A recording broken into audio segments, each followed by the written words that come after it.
기도하겠습니다.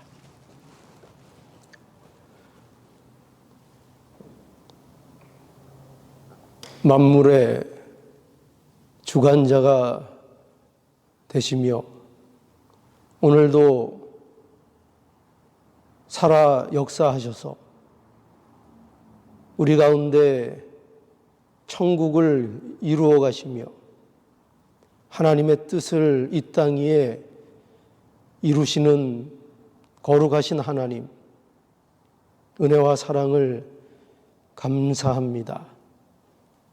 하나님께서 저희를 사랑하셔서 또한 예배의 자리로 저희들을 불러내 주시고 우리의 마음이 하나님 앞에 예배하는 마음이 되게 하시고 또 예배를 사모하는 자가 되게 하시는 이 놀라운 은혜를 저희들에게 주셨사오니 아버지 하나님 감사와 영광과 찬송을 드리옵나이다.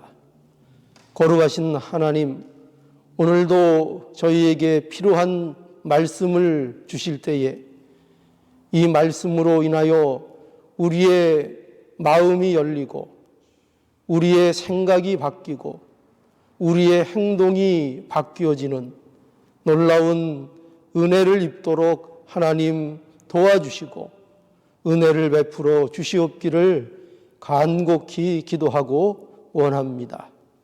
아버지 하나님, 각 가정에서 예배드리고 있을 하나님의 자녀들에게 오늘도 은혜를 주시고 또 이 자리에 모여 있는 귀한 자녀들에게도 은혜를 내려주셔서 어디에서나 하나님 앞에 예배드리는 심령을 귀하게 여기시는 하나님께서 오늘도 그들을 위로해 주시고 격려해 주시고 아버지 하나님 말씀으로 인하여 천국을 더욱더 소망하는 아름다운 시간이 되어지도록 은혜와 사랑을 베풀어 주시옵소서.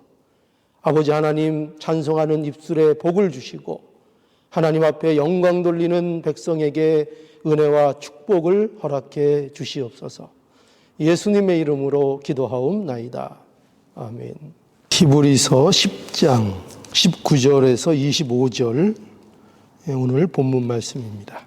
히브리서 10장 19절에서 25절 제가 봉독하겠습니다.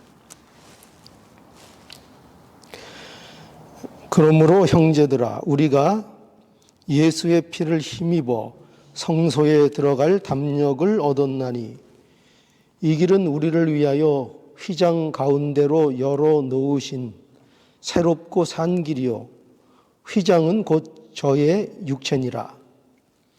또 하나님의 집 다스리는 큰 제사장이 계심에 우리가 마음의 뿌림을 받아 양심의 악을 깨닫고 몸을 맑은 물로 씻었으니 참 마음과 온전한 믿음으로 하나님께 나아가자. 또 약속하신 이는 미쁘시니 우리가 믿는 도리의 소망을 움직이지 말고 굳게 잡아 서로 돌아보아 사랑과 선행을 격려하며 모이기를 패하는 어떤 사람들의 습관과 같이 하지 말고 오직 권하여 그날이 가까움을 볼수록 더욱 그리하자. 아멘. 25절까지 봉독해 드렸습니다. 오늘 이 히브리서 10장 19절에서 25절의 본문 말씀 가지고 특별히 공예배의 중요성에 대해서 함께 말씀을 나누고자 합니다. 이 세상에서도 보면 그 진정성에 대한 얘기를 굉장히 사람들이 하기를 좋아합니다. 진정성이 있는 것이 중요하다. 그래서 형식에 치우치는 것보다 그 본질적인 거, 그 진정성을 갖는 거, 그 내용을 가지는 것이 중요하다. 이렇게 사람들이 세상에서도 매우 강조하는 그런 내용입니다. 이렇게 진정성에 대한 내용이 강조되는 것이 옳은 거죠. 그래서 사실 예배에 있어서 그 진정성에 대한 부분이 굉장히 이제 중요합니다. 그래서 오늘날 우리의 신앙 생활을 볼 때에도 우리 성도들이 이 삶의 예배에 대해서 오늘날 굉장히 강조들을 많이 합니다. 그러니까 삶의 예배라는 것은 그러니까 삶이 예배가 돼야 된다는 거죠. 삶으로서 생활로서 이렇게 예배가 돼야 된다 하는 것을 많이 합니다. 그러나 이 삶의 예배가 분명히 중요한 것은 사실이지만 그렇다고 해서 이 삶의 예배가 공적인 예배를 무용론으로 이렇게 몰고 가서는 안 됩니다. 그래서 공적인 예배가 마치 필요 없는 듯한 그런 뜻으로 이 삶의 예배를 강조해서는 안 됩니다.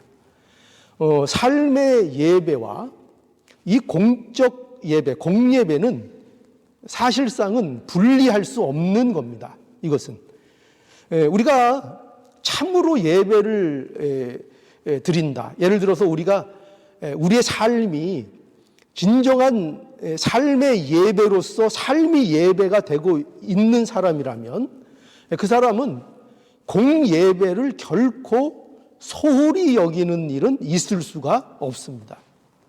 또 공예배를 제대로 드리는 사람, 그러니까 형식적으로 드리지 않고 공예배를 정말 하나님 앞에 진심으로 신령과 진정으로 드리는 자라면 또 그의 삶이 마땅히 삶의 예배가 되도록 마땅히 힘쓰는 자로서 그의 삶이 이루어질 것입니다.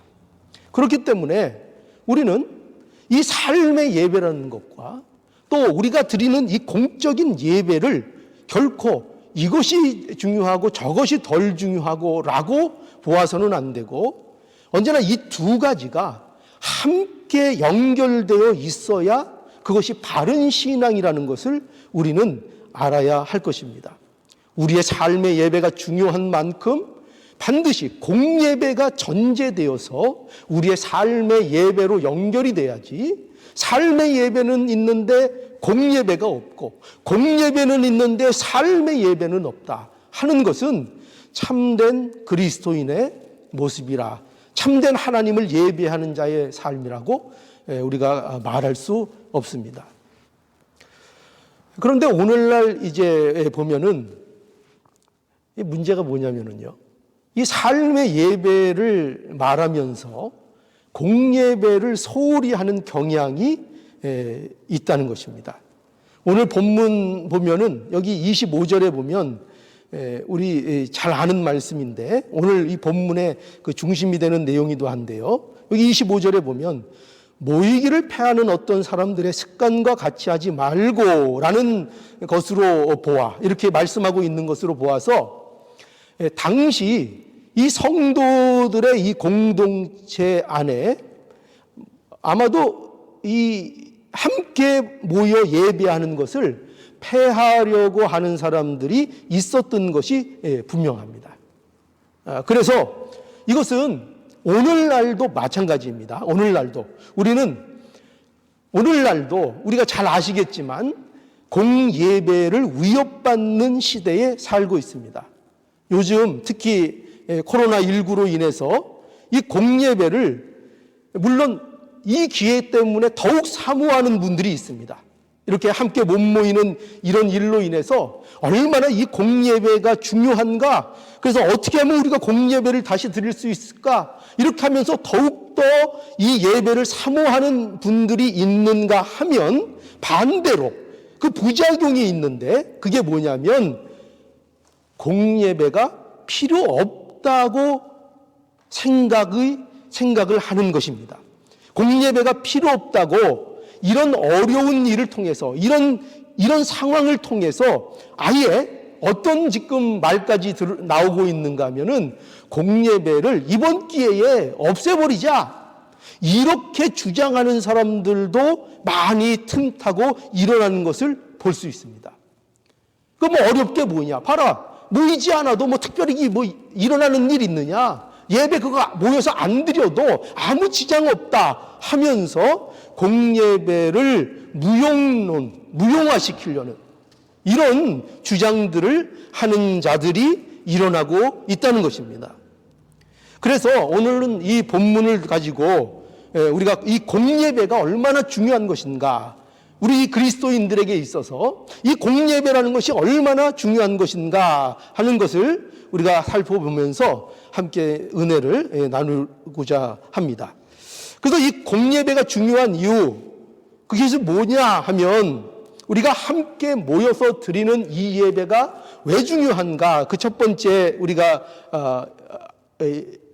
들 수 있는 이유는 하나님은 바로 이 성도들이 함께 이렇게 모여 예배할 때 그들 중에 계시는 것을 하나님께서는 기뻐하신다 하는 것입니다. 그러니까 하나님이 기뻐하시는 일이고 하나님이 성도들에게 원하시는 일이 함께 모여 예배하는 것이기 때문에, 그것을 하나님이 기뻐하시기 때문에, 그렇기 때문에 우리는 이 공예배를 귀하게 여기고 공예배를 드려야 한다는 것입니다. 우리가 이 공예배를 드려야 하는 가장 분명한 이유가 바로 이것입니다. 이거보다 더 큰 이유가 어디 있겠습니까?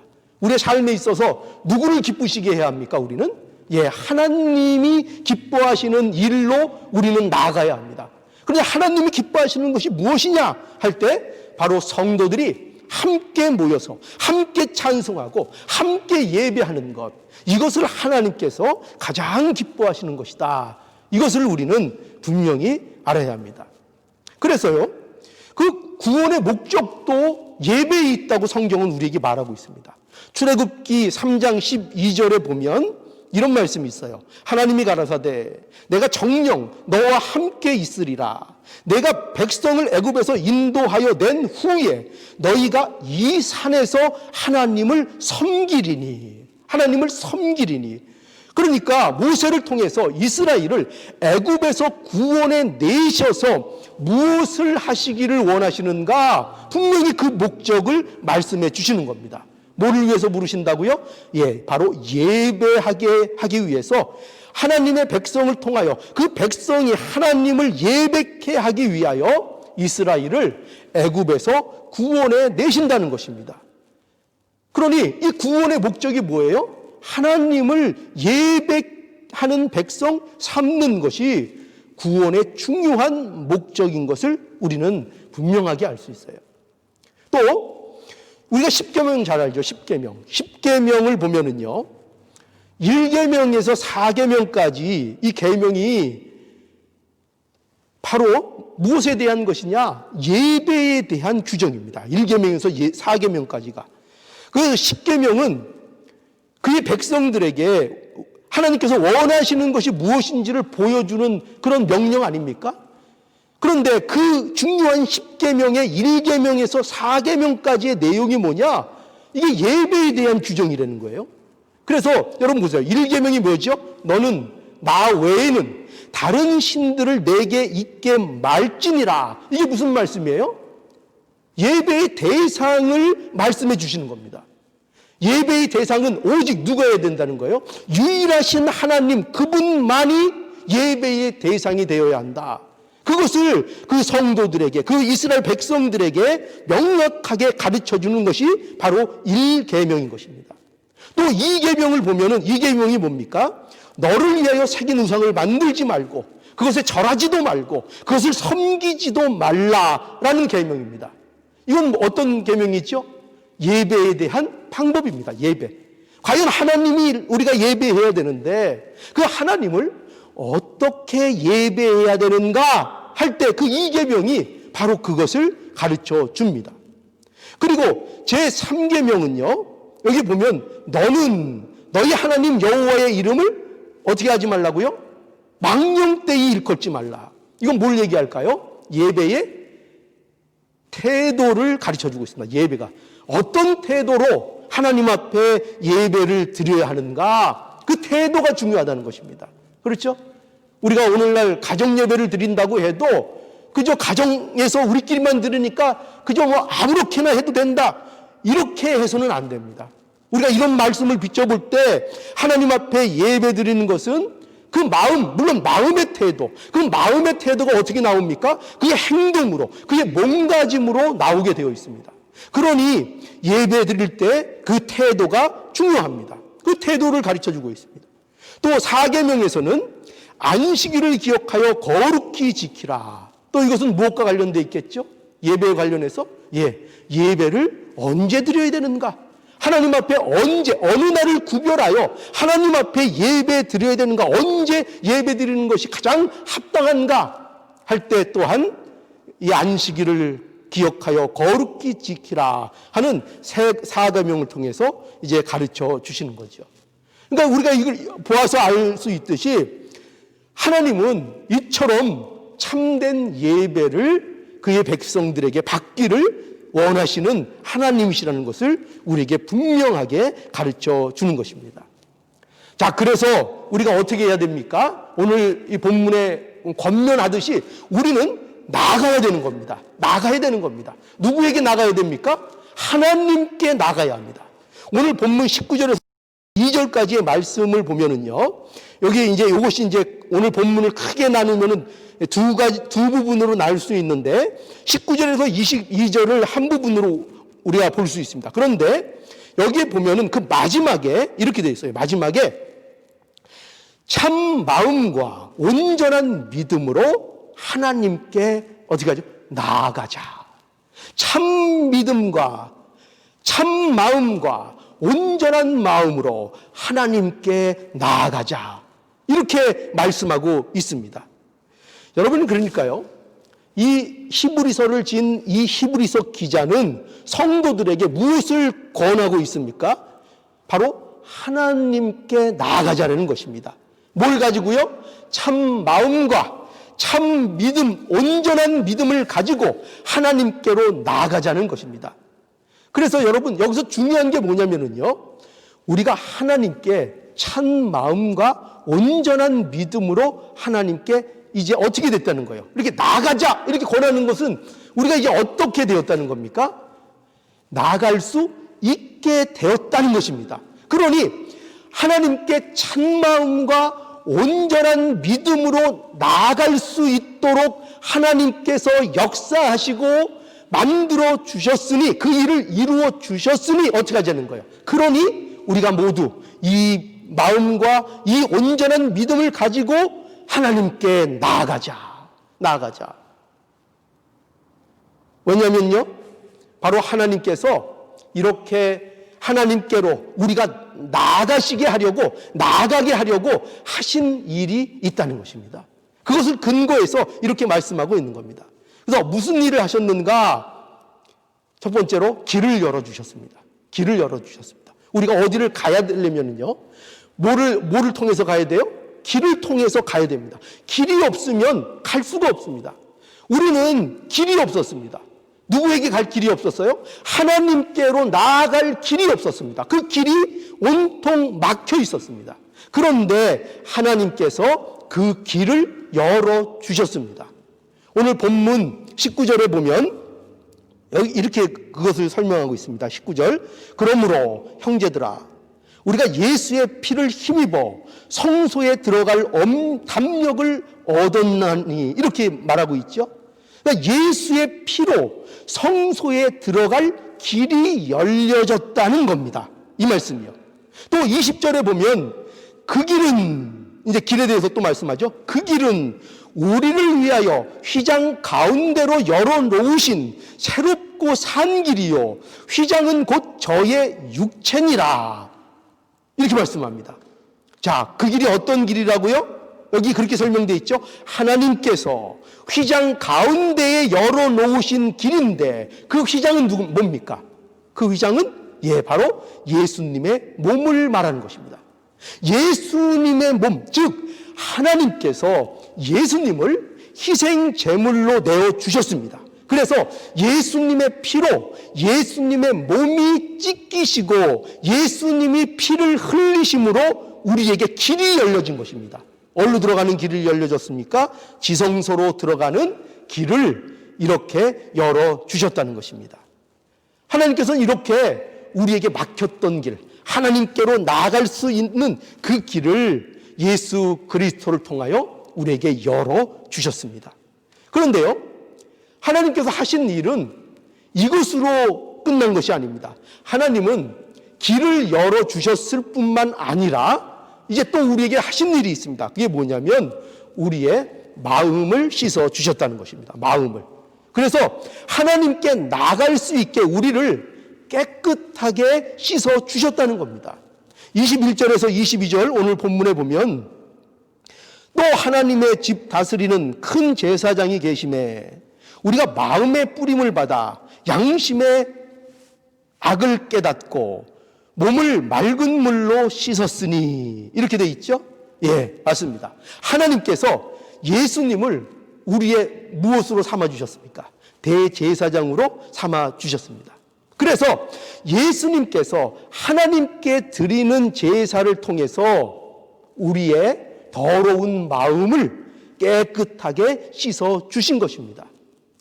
무엇으로요? 예수님의 피로 우리의 죄를 깨끗하게 씻어 주신 것입니다. 그래서 하나님께서 우리에게 길을 열어주시고 또한 뭘 해주셨어요? 우리의 마음을 씻어 주신 것입니다. 그래서 우리는 이제 누구에게 나갈 수 있습니까? 이제 거룩하신 하나님께로 나아갈 수 있습니다. 예수님으로 인하여 길을 여셨고 예수님으로 인하여 우리의 죄로 더러워진 우리의 마음을, 우리의 죄를 우리를 씻겨 주셨습니다. 그래서 이제 우리는 거룩하신 하나님 앞에 나아갈 수 있게 되었다는 것입니다. 그러니 뭐라고 말합니까? 그러니 너희가 참 마음과 온전한 믿음으로 어떻게 하라고요? 하나님께 나아가라. 이제 나갈 수 있다는 것입니다. 이제 나갈 수 있다고 나아가라고 권하고 있는 것을 이제 우리는 보게 됩니다. 그런데요, 우리가 여기에서 하나 분명하게 짚고 넘어가야 될, 어떻게 보면 오늘 이제 그 공예배에 대해서 우리가 말씀하고 있는데 가장 중요한 내용이 있습니다. 그건 뭐냐면요, 바로 하나님께서 원하시는 예배는 바로 함께 모여 드리는 예배라 하는 것입니다. 하나님은, 물론 하나님은요, 우리 성도 한 사람 한 사람을 우리를 사랑하시고 우리를 기뻐하십니다. 그렇죠. 우리 하나하나를 아끼시고 사랑하시고 우리 한 사람 한 사람을 즐거워하십니다. 그러나 또한 우리가 함께 하는 것을 무엇보다도 하나님께서는 기뻐하신다는 것을 우리는 알아야 합니다. 그래서요, 오늘 이 본문에 보면은 이 본문의 말씀도요, 개인적인 측면에서 말씀을 주고 있는 것이 아니라 우리라는 모임을 대상으로 이 말씀을 준다는 것을 우리는 알아야겠습니다. 그래서 오늘 19절에도 보면은 그러므로 형제들아 이렇게 돼 있죠. 그러므로 누구에게 말씀을 주고 있어요? 형제들에게 주고 있습니다. 그러므로 형제들아, 우리가 예수의 피를 힘입어 성소에 들어갈 담력을 얻었나니라고 분명히 말하고 있습니다. 또 20절에도 보면 그 길은, 그 길에 대해서 말하면서 우리를 위하여 이렇게 돼 있습니다. 누구를 위해서 열린 길입니까? 우리를 위해서 열린 길입니다. 물론 우리 개인 한 사람 한 사람의 영혼을 위해서, 그 죄인된 우리를 위해서 그 길이 열려졌습니다. 그러나 여기서 개인적인 차원이 아니라 어떻게 하고 있어요? 우리를 위하여 그 문이 열려졌고 우리를 위하여 우리의 마음, 우리 모두의 마음을 하나님께서 씻어 주셨다, 이렇게 말씀하고 있습니다. 그러니 우리가 여기 22절에 보면 우리가 이렇게 시작되어서 마지막에 참 마음과 온전한 믿음으로 하나님께 나아가자. 주어가 누구예요? 우리가입니다. 우리가. 누가 나가야 되는가? 우리가 참 마음과 온전한 믿음으로 하나님께 나아가자라고 해서 뭘 강조하고 있습니까? 성도가 모두 함께 나아가는 것을 강조하고 있습니다. 자, 그래서 우리는 뭘 알 수 있죠? 하나님은 무엇보다도 그 자녀들이 함께 하나님 앞에 예배 드리는 것을 기뻐하십니다.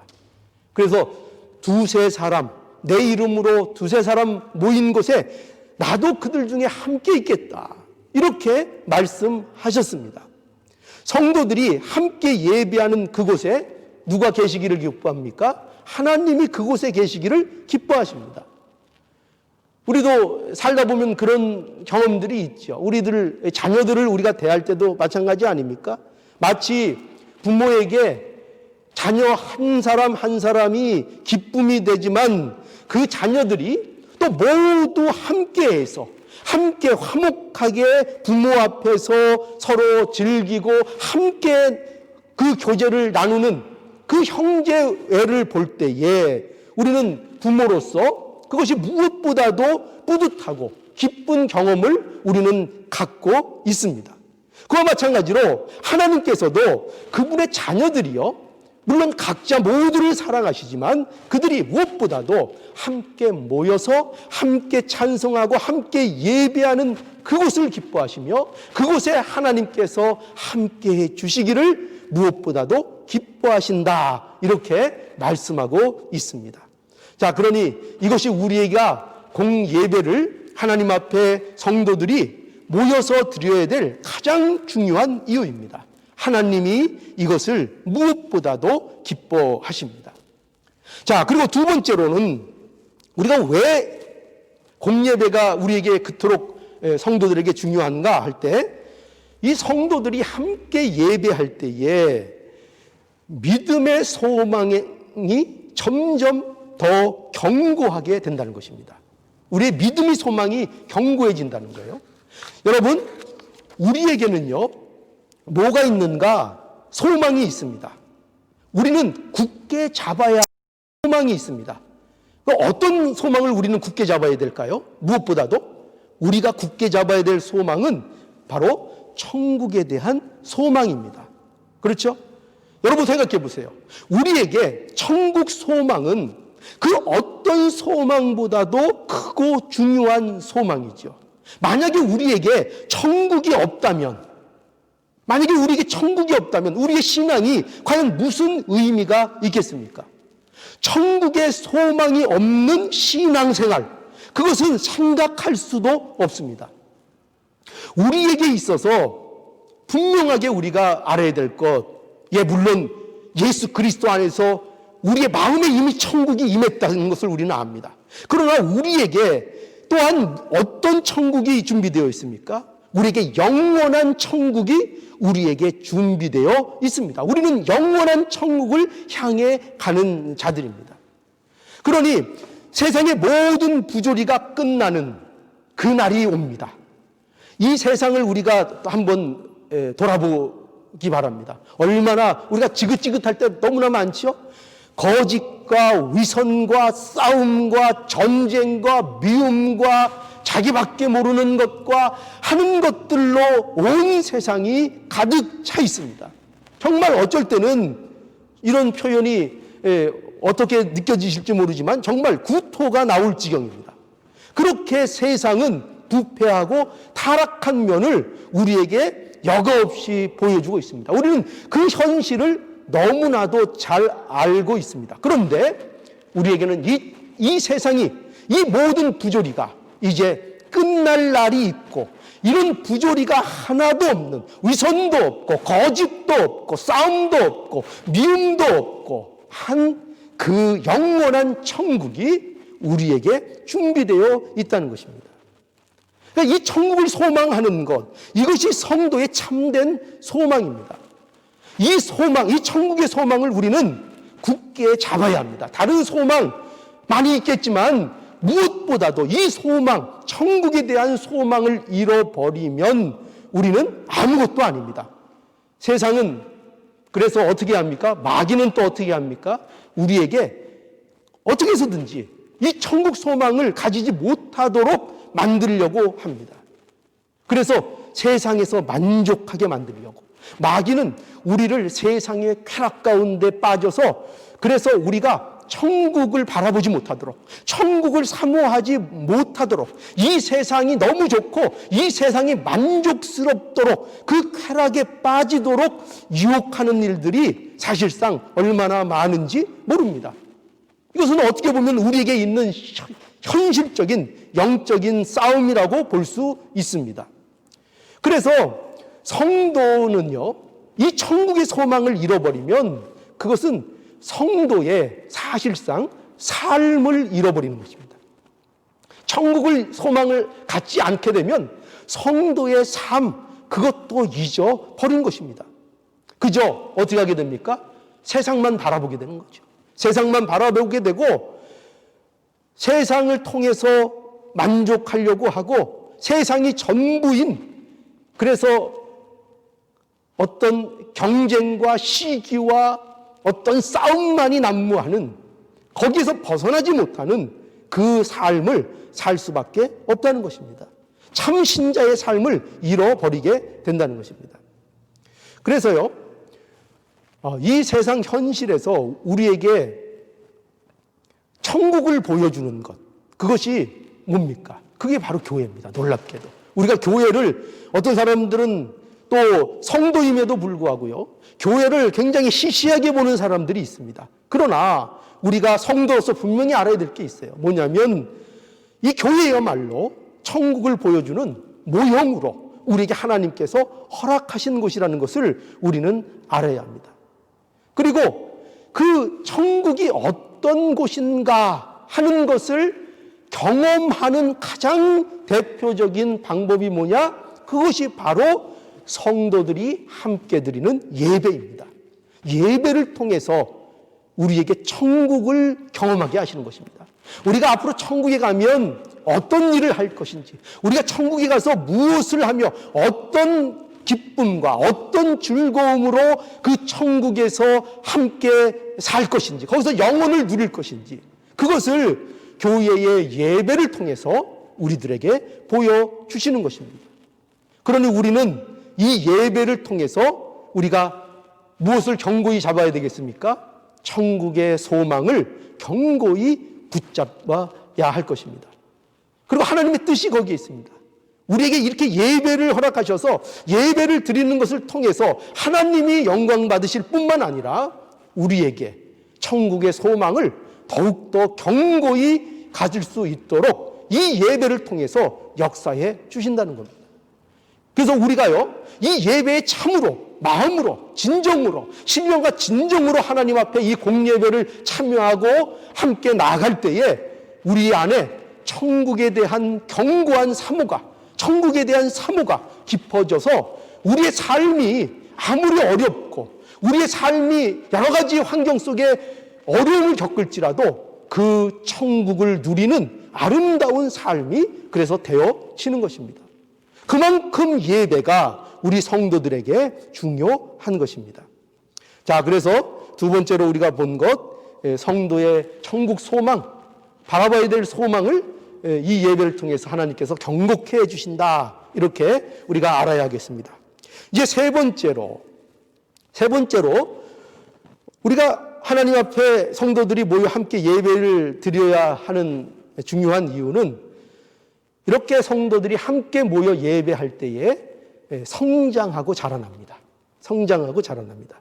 여러분, 자라나는 게 귀한 겁니다. 자라나는 것이 귀한 것입니다. 24절에 보면, 여기 24절 오늘 본문에 보면 서로 돌아보아 사랑과 선행을 격려하며 이렇게 말씀하고 있죠. 자, 여러분, 그리스도인이 되었다는 것은요, 새롭게 태어난 것을 말합니다. 새롭게 태어난 것과 같습니다. 그러니까 생명체가 된 거죠. 죽은 게 아닙니다. 생명체로 태어난 것입니다. 그래서 이 생명체는 아이가 자라나는 것처럼 이 새로운 생명이 자라나야 되고 성숙해져야 하는 것입니다. 그래서 성도는 영적으로 반드시 자라나도록 하나님께서 부르신 것입니다. 그저 부르셔서 아이의 상태로 남게 하시겠다는 거 하나님의 뜻이 아니라 하나님께서는 그의 백성을 부르셔서 반드시 그 아이를, 그 백성을 성숙하게 만드시고 하나님의 백성답게 만드시는 일을, 자라나는 일을 하나님께서 그의 인생을 통해서 이루어 내신다 하는 것입니다. 그것이 바로 영적인 성장입니다. 그런데 이 영적인 성장에 있어서 여러 가지 중요한 일들이 있지만 우리에게 가장 중요한 또 하나의 중요한 것이 뭐냐면 예배입니다. 예배를 통해서 성도들이 연합하게 하시고 서로 교제하게 하셔서 서로를 격려하고 서로를 위로하게 만드셔서 이 성도들이 자라나도록 성숙해지도록 하나님께서 어떻게 보면 계획하고 계시다는 것을 우리는 알아야 합니다. 그래서 오늘 이 본문 성도들이 함께 모여서 어떻게 하라고요?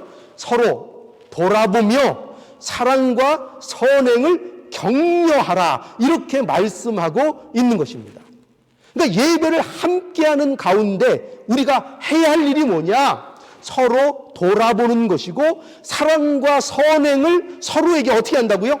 격려하라는 것입니다. 뭐를 통해서요? 이 공적 예배를 드리는 가운데에서 그 모임을 통해서 서로 돌아보며 사랑과 선행을 서로에게 사랑하자, 우리가 선행을 행하자, 하나님 앞에 우리가 바로 살자 하면서 서로 격려하고 위로해 주어야 한다는 것입니다. 그 왜 그러냐?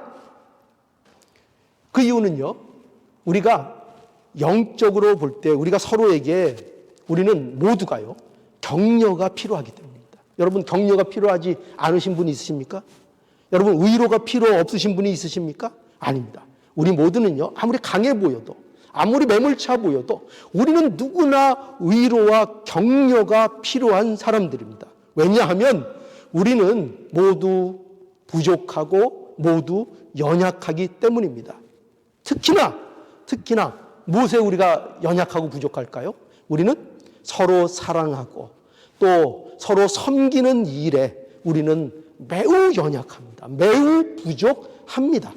근데 이것이 뭐냐? 이것이 바로 죄의 성향입니다.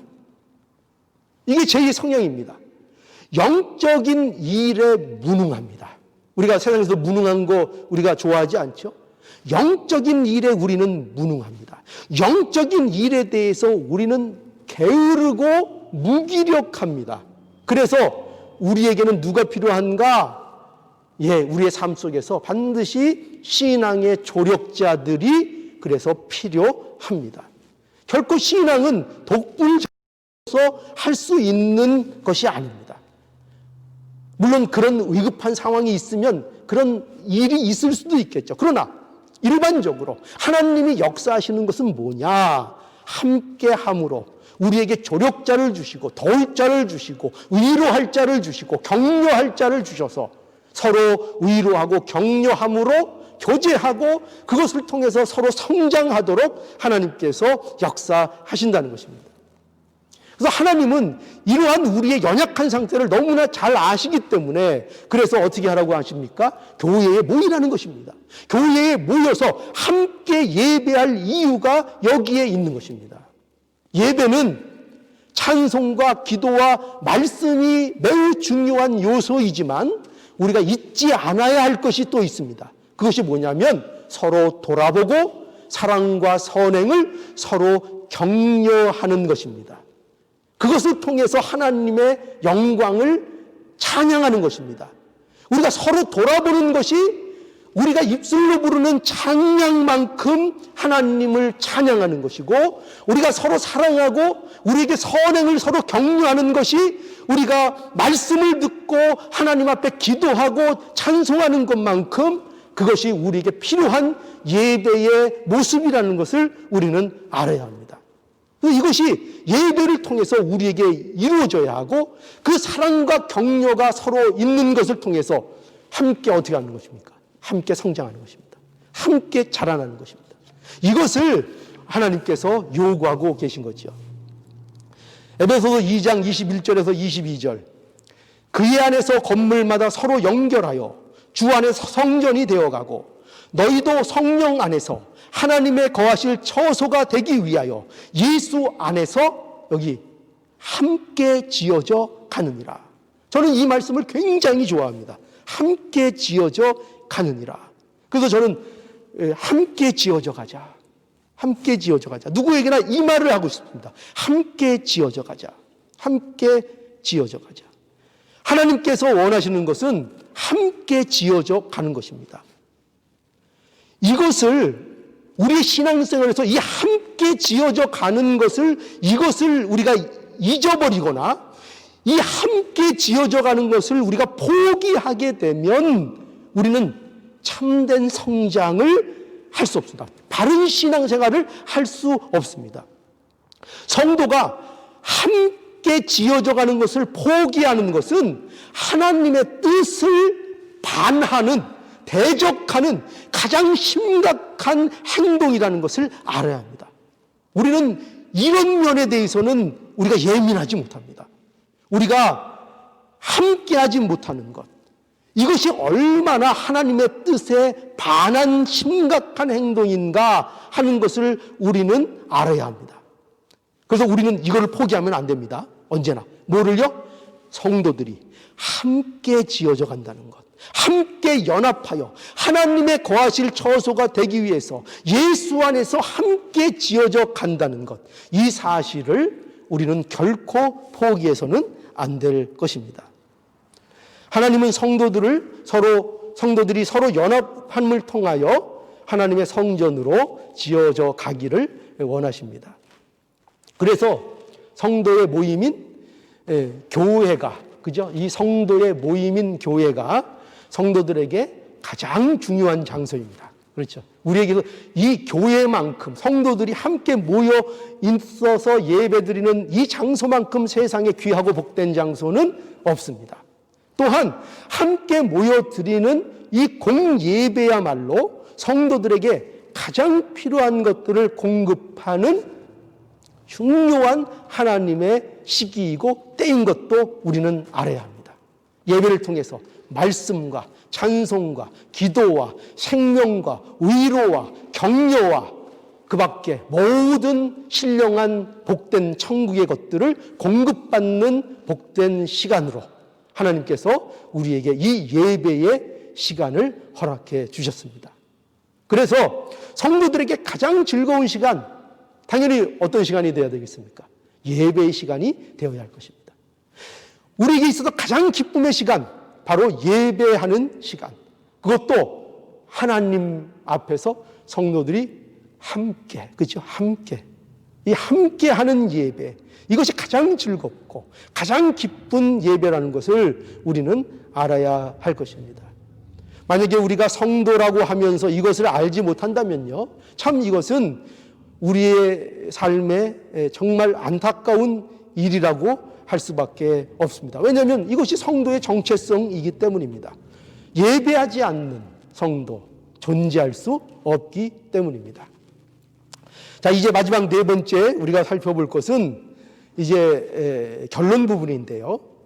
그건 뭐냐면은 이 모이기를 패하는 악한 역사를 이제 우리는 극복하고 이겨내자 하는 겁니다. 이겨내자. 이 면에서 우리는 이겨야 되는 겁니다. 우리가 이겨야 됩니다. 지면 안 됩니다. 이겨야 합니다. 이제 우리는 오늘 이 본문 말씀을 통해서 이 결론이 우리에게 주어지는 것입니다. 이제 우리는 모이기를 힘써야 하는 것입니다. 오늘 본문 25절에 다시 한번 읽어볼까요? 25절. 모이기를 패하는 어떤 사람들의 습관과 같이 하지 말고 오직 권하여 그날이 가까움을 볼수록 더욱 그리하자. 어떻게 하자고요? 모이기를 힘쓰자. 더욱 힘쓰자. 어려움은 어려울수록, 모이기를 패하는 사람들이 있으면 있을수록, 이 세상의 공예배를 방해하고 하나님 앞에 나가는 것을 막는 것들이 있으면 있을수록 우리는 더욱 그리하자. 그래서 여러분, 이 말씀으로 보아 우리가 서론에서도 잠깐 말씀드렸지만 당시 아마 교회에 혹독한 박해가 있었을 것이라 이렇게 생각이 듭니다. 그래서 성도들 중에는 어떤 자들은 모이기를 꺼려하는 자들이 있었던 것으로 그렇게 보입니다. 그런데 중요한 건 뭐냐면 그럴 수 있습니다. 어려운 일이 있을 때 예배를 공적으로 못 드리고 우리가 지금 하는 것처럼 가정 예배로 드릴 수 있습니다. 그런데 문제는 뭐냐면 이 어려운 상황을 틈타 뭐가 있었다고요? 모이기를 패하는 어떤 사람들이 교회의 틈을 보이고 타고 있는 것입니다.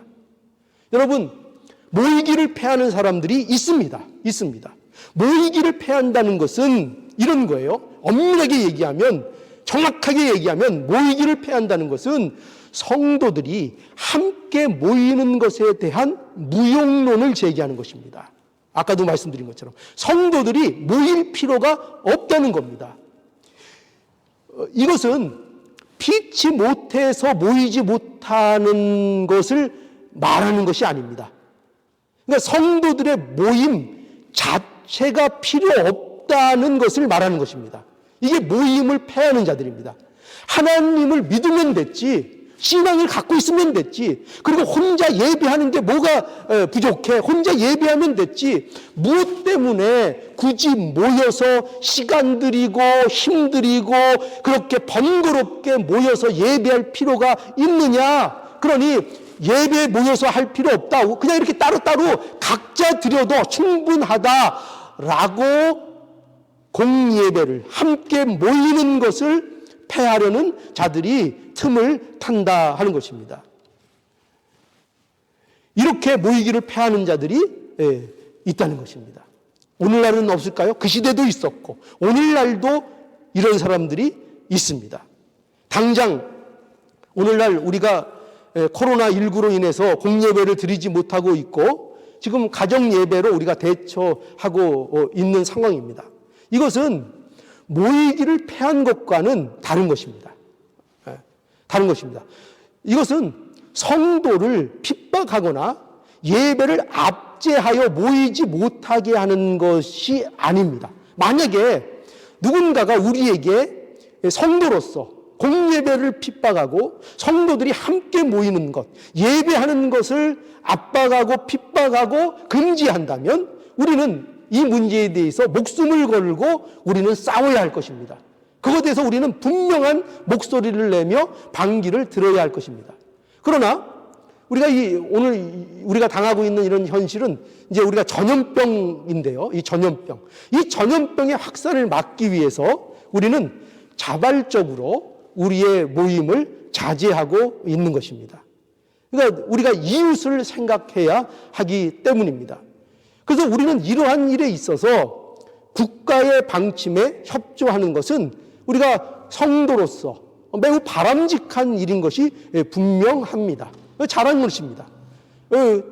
고집을 부리면 안 됩니다. 그러나 문제는 뭐냐? 문제는 이러한 상황 속에서 모이기를 패하는 자들이 아까도 말씀드린 것처럼 발현하는 것입니다.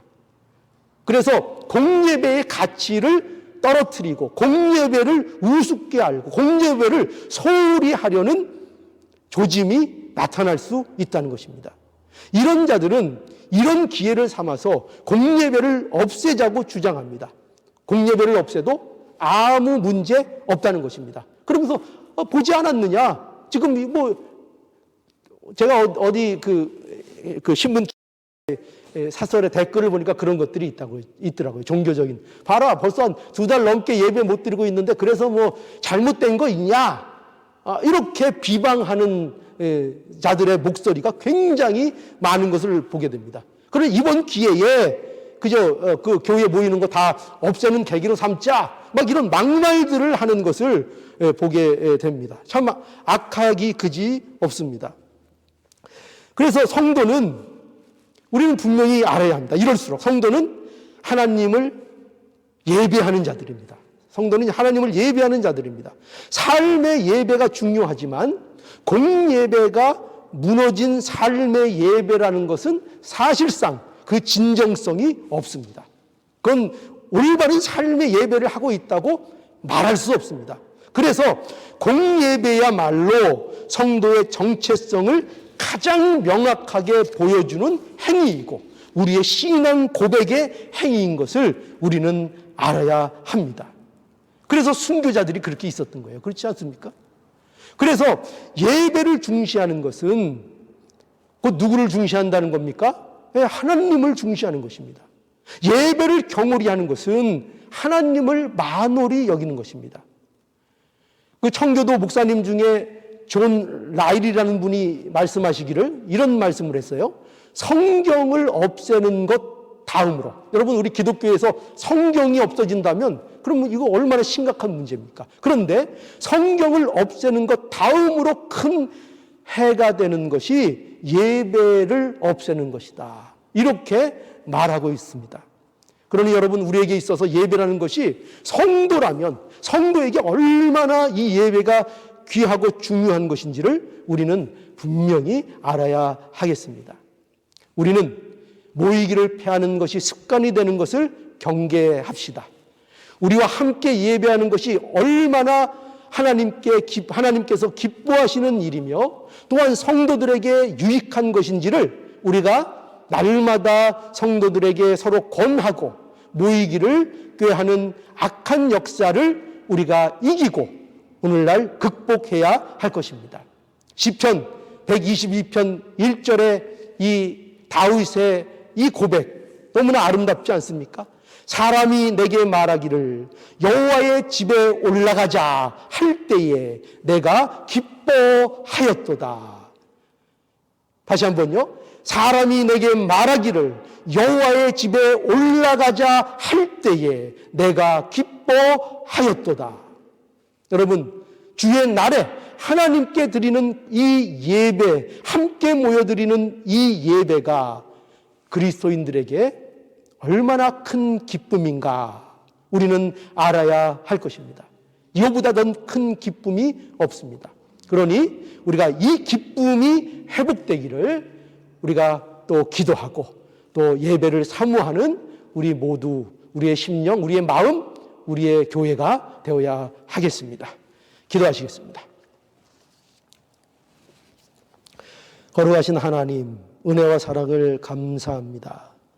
저희가 감히 하나님 앞에 나갈 수 없는 자들이었는데 그 길이 막혀 있었고 우리는 온통 더러워서 하나님 앞에 감히 나갈 수 없는 자들이었는데 예수께서 몸 찢기시고 피를 흘리셔서 그 길을 열어주셨고 예수 그리스도의 십자가를 통해서 우리의 죄에 우리의 마음을 씻어주셔서 이제 하나님께 나갈 수 있다고 이제 성경을 통해서 우리가 날마다 하나님께 나아가자 권고하시고 말씀해 주시니 감사합니다.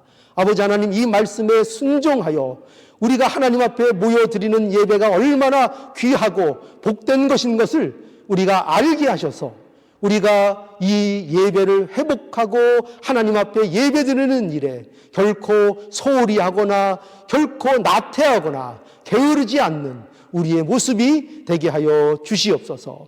그래서 하나님 앞에 예배드림으로 우리 모두가 기뻐하고 즐거워하는 성도가 되게 하여 주시옵소서. 예수님의 이름으로 기도하옵나이다. 397장 찬송하겠습니다. 주 믿는 사람 일어나 다 힘을 합하여 이 세상 모든 마귀를 다 쳐서 멸하세. 저 앞에 오는 적군을 다 싸워 이겨라. 주 예수 믿는 힘으로 온 세상 이기네. 믿음이 이기네. 믿음이 이기네. 주 예수를 믿음이 온 세상 이기네.